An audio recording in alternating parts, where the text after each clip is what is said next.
Can you tell us a little bit about the type of work you do? We specialise in new builds, What type of new builds typically? residential homes. So yeah, starting from scratch. How's your mindset changed and shifted during the year? So we question everything. Yeah, double checking everything. So what would you say to someone who is not going so well? Look, What constitutes an A player? What do you someone look that you don't have to babysit. for? As you head towards your business maturity date, who are you going to hire next? We want to get a permanent building coordinator. What's possible for Ellari Homes over the next 2 to 5 years? We were thinking, all right, let's go big numbers and everything like that. But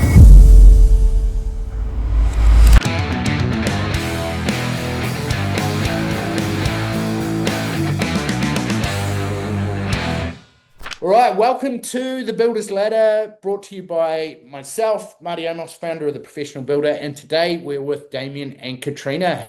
How's it going? Thank you. How are you? Q. Fantastic. I'm feeling mildly jet lagged after being back from the US, but very grateful that I didn't end up in a jail in Arizona for 10 days. So very happy. That would have been a different story. Yeah, absolutely. The audio might not have been as good.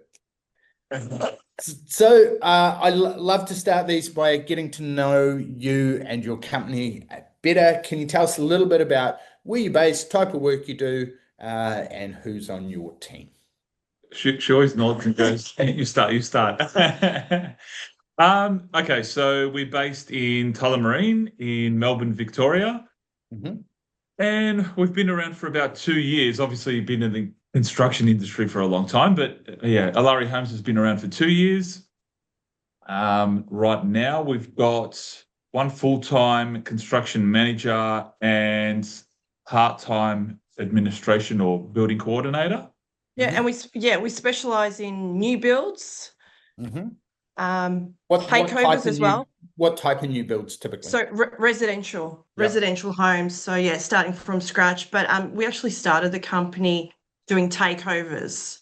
So Porter Davis went under, and we went, oh, what a great opportunity to enter the industry and help these guys out. So yeah, so we kind of did more. We've done more takeovers than new builds at the moment, but it is what it is. Look, Porter Davis used to build about 2,000 homes a year, and we obviously saw the opportunity to help a lot of people, and we thought, you know what, we'll do this. We'll find out, work on our processes, systems, implement things, start the business. That'll last for about 6 months, and then we'll start building new houses. It's sort of dragged on, and we've become what would you say? In Google, #1 takeover specialist in Victoria. So there you go. Yeah.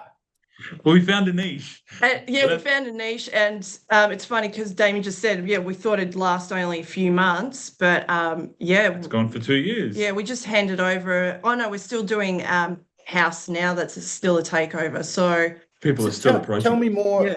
Yeah. What do you mean by takeover? How did you get into it, and what are the fish hooks to look out for? So the best way is to describe it is when a builder goes bust because of all the things going on in our industry, especially in Victoria right now. A lot of builders went into liquidation administration, so clients reach out to us.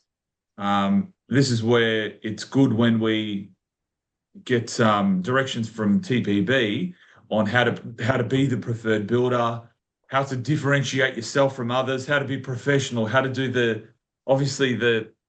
wow pack, the info pack.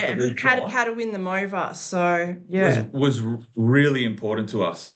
It's different than going, hey, how you going? Would you like to build with Ellari Homes? Yeah, if you present something to them. Are you going to be home tomorrow? I'll pop around.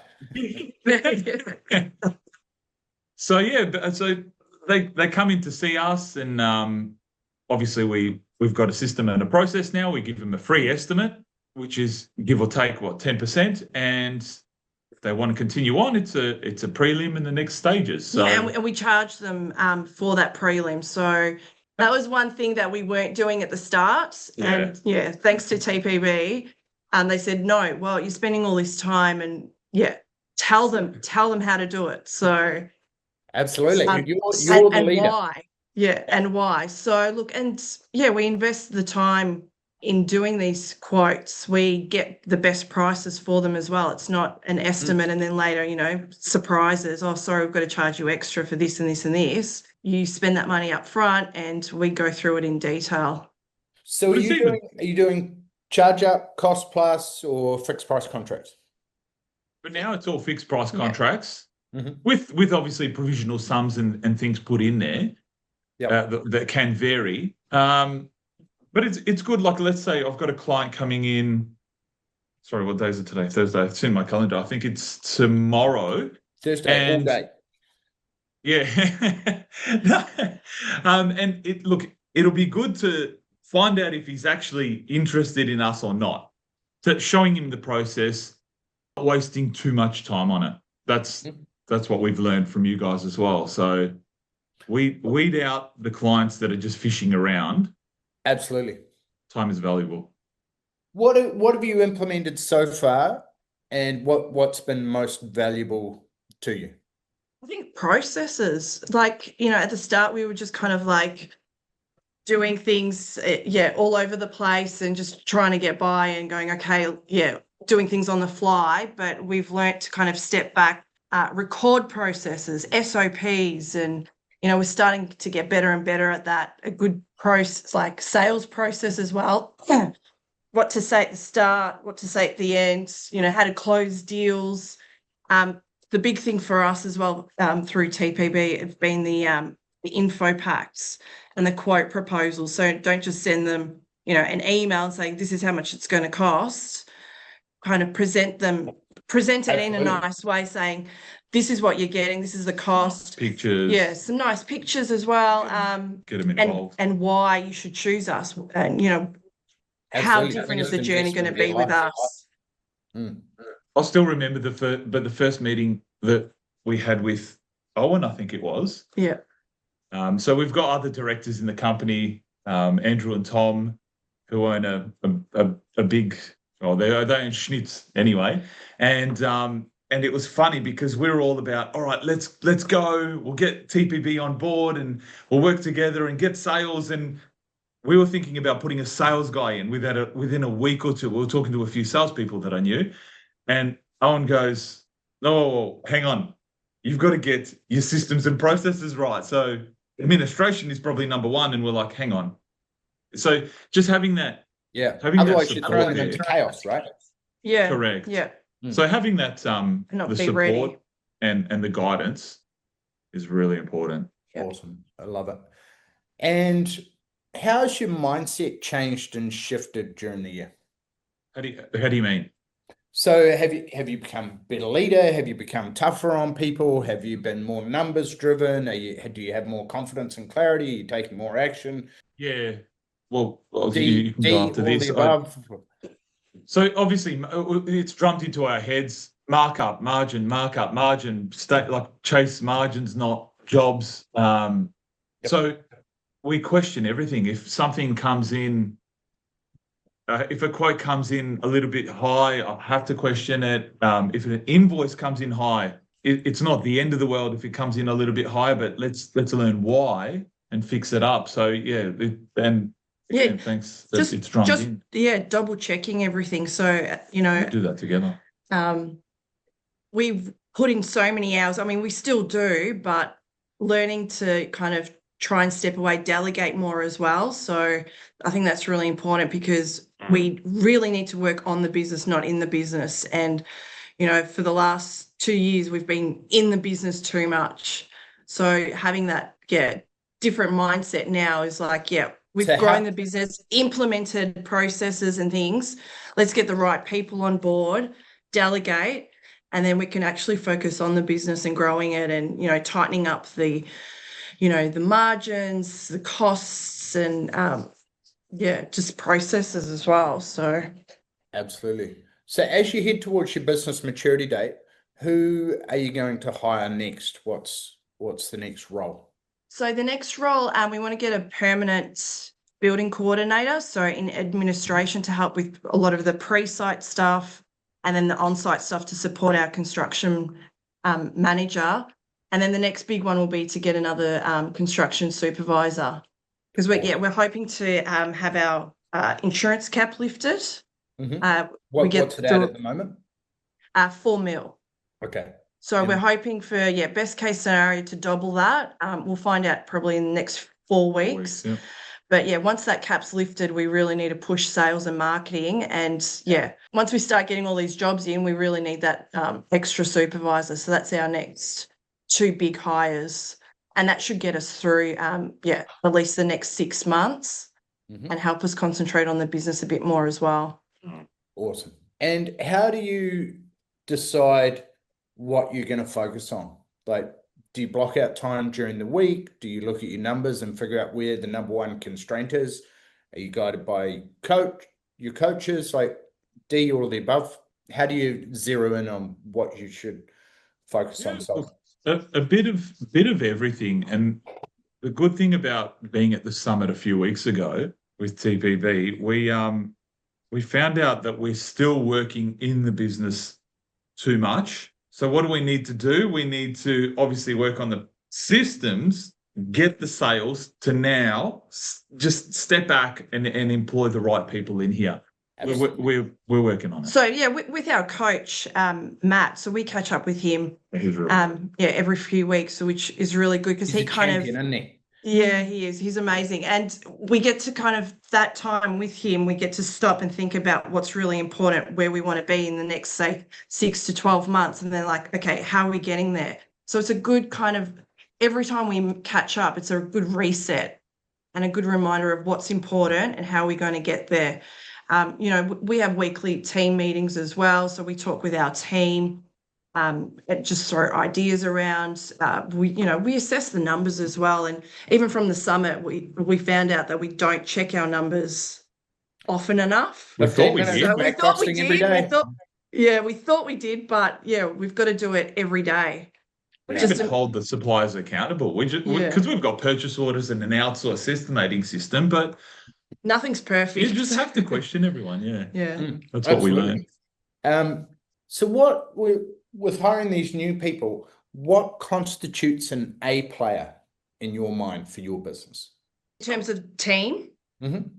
What do you Someone look for? that you don't have to babysit and check and look over them. Someone who knows what they're doing.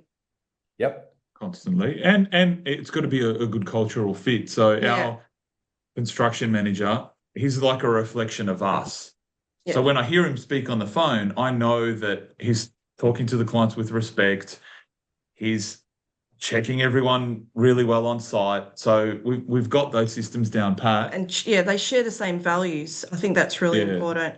We've all got to be aligned. And like with the building coordinator, so we had a bad experience 2 months ago. We did hire someone, but we found out very quickly that they just weren't the right fit. We didn't vet them hard enough. Right? And we didn't vet them hard enough. So they weren't the right fit, and we had to let them go. And it was it was nothing to do personally, but it was, we've got to put the business first, and that's really important. And if you're not the right fit, then sorry, we've got to find the next person that is, who will share the same values as us. See, and coach them up to the standard, to the level, or coach them out. Yeah. So what will you do differently? So there's a great saying, I can't work with you until I've worked with you. So we put everyone through a trial day. So no matter what the role is, we'll do role plays. They'll have to present their plan, and then we'll actually do like a half day and pay them for it. Yeah. What will you do differently to ensure that you do find? So we got some great advice from Matt. Matt said, why don't you get them to record themselves and send in a video before, as you're interviewing people, get them to do that. And then you get to understand who they are, the way they speak as well, the way they construct things, how they'd handle problems, and even in the interview process, give them a computer or give them a notepad and say, write this email to the client, saying this and this, and see how they actually work it out. It doesn't matter if they make mistakes, but how do they take notes and how they put things together. And so if we're hiring an office manager, we put in, these are the most common trial tasks that you'll be doing. So it'll be monthly reconciliation, emails, scheduling, and then we have a whole process for they need to complete these trial tasks beforehand, and we have our interview process as well. Yeah, so we're definitely going to implement that and do things very differently to what we did 2 months ago. Awesome. So we learnt the hard way. But look, it's the hard lessons you learn that make you a better person, and especially when it's your own business, it's so important. 100%. What have been your biggest wins so far this year? Look, we did.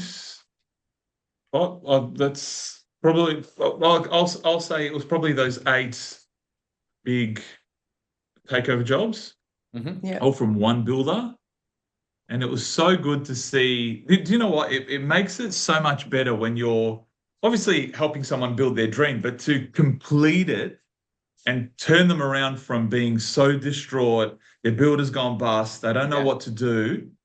They have confidence in us because we know what we're doing. We've got processes. They're all so happy just to be led along the way. It was funny with one of our suppliers. She said, clients are like patients. Some have to be led through, just spoken to. Others have to be led through with a walking stick and just to go slowly. And then others have to be led around in a wheelchair. Yeah, correct. And some do. So how are you getting these? Is it via your merchant at your rep at your timber merchant hearing about these jobs, or how are you coming across them? At socials. I think the biggest thing is socials. So a lot of groups where people jump on and said, my builder's gone under. They form groups and communities, and we've had referrals from even other clients that we've built for. They always mention our name, and like I said, in Google as well, we're ranking quite high. But that's what we're finding, probably just socials. Yep. And then we also tell them, like, they come to us and go, call any of our previous clients, speak to them. And so we've had a few that have done that as well. So we have to work on more client testimonials. Yeah. Absolutely. So finishing off all those jobs has been the hugest win for us, and getting 5-star reviews. Yeah. Yeah. So where do you want to take the business? What's possible for Ellari Homes over the next 2 to 5 years? We wanted to, so obviously everyone's sort of dreams, aspirations change a little bit along the way. We were thinking, all right, let's go big numbers and everything like that. But what we've learnt from just talking to others at TPB as well, other builders, they just said, what's the point of all of this? Like, you've got to think about the end goal. So that sort of there was a session a few months ago, and it sort of gelled with us both, and we're like, hang on, let's concentrate on the better quality jobs, less of them, better profit, happier clients, instead of just going down, less stress for us, less stress for us as well. 100%, right? And if you can identify who are those type of projects or type of clients, the 5% that gives you 80% of your headaches and takes up 80% of your headspace, and get rid of them, then life becomes a lot better. Yeah. So we definitely want to grow the business, not as big as we originally thought, just to be a comfortable, manageable, numbers. So what does that look like for you? How many crews, how many projects, what revenue, etc.? I think we'd max out at 100 to 150 jobs a year. If they were based on like a 350, 400 grand contract. So you do the math. If we get a custom home, which is worth 1.5, that's worth 5 of them. So, and where are you at the moment? We've got, hang on, this year we did how many? 5 mil worth? Yeah. About 5 mil of contracts.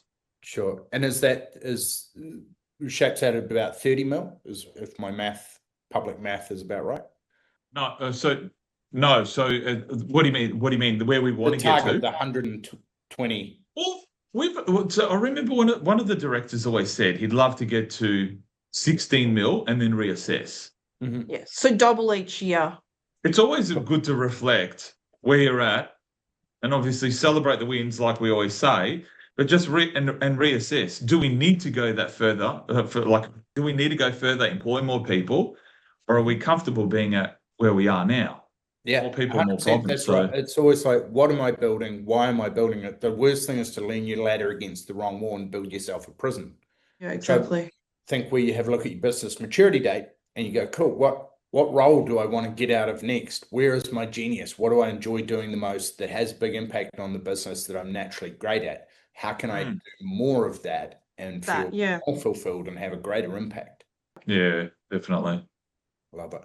So what would you say to someone who is not going so well, they're stalled or they're plateaued, or they know they can achieve much more out of their business than what they're currently experiencing? Slow down. Look, we've been through ups and downs, especially this last year in our industry, and we've just learnt, hang in there, especially when it's quiet, and use that time to work on your systems and processes. And ask people for help. Talk more, network more, and keep on going. Celebrate the smaller wins to be able to get through going. Yeah, it keeps you going. Look, we had our old office burned down, so that was the worst. That was a huge setback, but you just surrounded yourself, like our staff came and supported us, the other directors, suppliers, all sort of, they all checked in on us. We just kept on going. What happened? So we still don't know, the police don't know, but 3 offices burned down. Oh, we were only renting. So it was maybe arson, not like an electrical. It was an arson We're attack. thinking it was an insurance job, but still don't know, and we probably never will. But at the end of the day, we always say everything happens for a reason. So ups and downs, everything happens for a reason. We were able to get a bigger office that we've been able to grow into and still can, whereas the previous place we probably wouldn't have been able to expand as quickly because we would have had to find a new place. It's all about reframing any adversity into what is the win? How can I use this to my advantage? What is this setting me up to achieve? Yeah. Well, exactly. Like even this morning on the way in, on the news, actually it was last night already, they're already talking about inflation going up due to electricity bills, and then the interest rates they might actually go up, but they were saying they'll go down. So that's that's a negative thing on construction and people building. But okay, so what do?